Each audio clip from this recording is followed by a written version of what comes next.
ये धर्म अधर्म का युद्ध है। आप अपने कर्म से विमुख न हो। तो ये गीता सभी के लिए है। आप भी गीता के उसमें आप खड़े हो, आप भी, आपके एग्जाम नजदीक लग रहे हैं, आप भी कर्म करने से कई बच्चे विमुख हो रहे हैं, हम देख रहे हैं, वो अच्छी तरह से अपनी पढ़ाई नहीं कर रहे हैं। तो हम ये इन श्लोकों से बेटे आप यही सीखोगे भी कर्मण्येवाधिकारस्ते मा फलेषु कदाचन। आप अपना निस्वार्थ भाव से कर्म करते रहिए, उसमें किसी भी प्रकार का कोई अपना स्वार्थ न रखे। जब आप अपना काम निस्वार्थ भाव से करोगे, उसमें फल की इच्छा ना रखोगे, तो आपके कार्य सिद्धि होते चले जाएंगे। यदि आप अभी से ये सोचने लगे भी मैंने तो भी इतना करे इतना ये वो, तो बेटे ये कोई वो नहीं है। अभी जो मेहनत करो, तो भगवान श्री कृष्ण गीता में यही कहते हैं, सभी बोल रहे हैं मेरे पीछे, कर्मण्येवाधिकारस्ते मा फलेषु कदाचन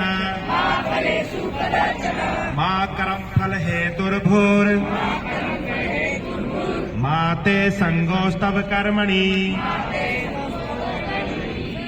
तीसरा श्लोक है ये, कर्मण्येव संसिद्धिं आस्थिता जनकादयः लोक संग्रहमेवापि संपश्यन् कर्तुमर्हसि। देखो बेटे ये तीसरे अध्याय का श्लोक है।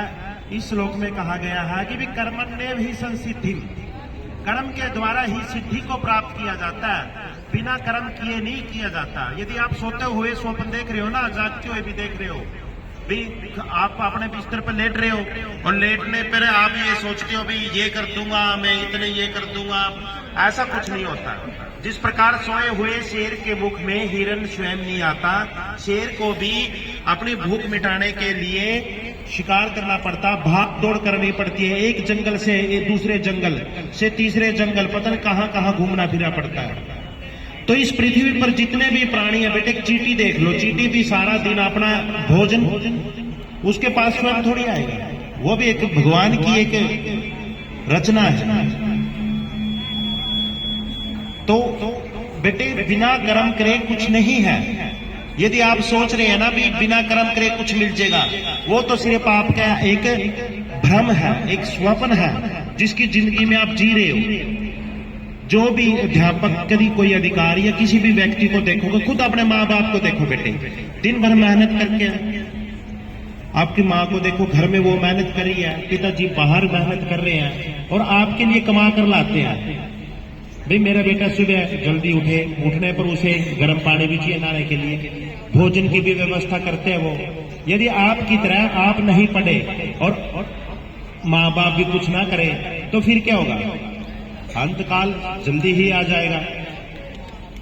यदि आप इच्छाएं रखते हैं तो बेटे उनकी इच्छाओं को पूरा करने के लिए आपको मेहनत भी करनी पड़ेगी। तो यही गीता का संदेश है। सभी मेरे पीछे बोलेंगे बेटे, कर्मण्येव संसिद्धिं आस्थिता जनकादयः, अर्थात जनक आदि एक उपाधि है। जनक आदि जितने भी बड़े बड़े ज्ञानी ऋषि हुए हैं, सभी कर्म के द्वारा ही सिद्धि को प्राप्त हुए हैं। सभी ने कर्म किया है, बिना कर्म किए किसी की महत्ता नहीं बनती। लोक संग्रहमेवापि संपश्यन् कर्तुमर्हसि। लोक संग्रहमेवापि, इसलिए आप लोक कल्याण के लिए, लोक कल्याण के लिए आप अध्ययन करो, मेहनत करो। आप एक डॉक्टर बनोगे तो संसार का कल्याण होगा, किसी का इलाज करोगे, दवाइयां दोगे, सर्च करोगे, ठीक है। आप इंजीनियर बनोगे, कोई ना कोई ऐसी मोटरसाइकिल या कुछ भी या नई चीज की किसी चीज का आप आविष्कार करोगे जिससे संसार का भला होगा। आप वैद्य बनोगे, आप एक टीचर्स बनोगे, टीचर अध्यापक बनोगे, आप शिक्षा बांटोगे। हम भी बेटे सरकारी स्कूल में पढ़े, हम भी आपकी तरह ही बैठे थे, हमारे गुरुजन भी हमें यही संदेश देते थे, और उस संदेश को आप धारण कर लो अपने हृदय में। जिस प्रकार से आपका एग्जाम के नजदीक ये दिन लग रहे हैं आपके बेटे, अब अगले मंथ में आपकी प्री बोर्ड परीक्षा भी है, तो इन श्लोकों का बेटे ये कर्म से संबंधित है सभी भी। मनुष्य को अपने कर्म से कभी भी विमुख नहीं होना चाहिए। आप विद्यालय में पढ़ रहे, आपके अध्यापक आपको कार्य दे रहे हैं, घर जाओ, घर जाके थोड़ा सा आराम करो, भोजन पानी करो, उसके पास आप फिर अध्ययन पर लग जाओ। थोड़ा सा टाइम लगेगा, घर का कार्य करो, रात को थोड़ा समय पढ़ाई में दो, सुबह जल्दी उठो, माँ बाप को नमस्कार करो, गुरुजनों को नमस्कार करो, फिर अध्ययन में लग जाओ। आपका विद्यार्थी जीवन है।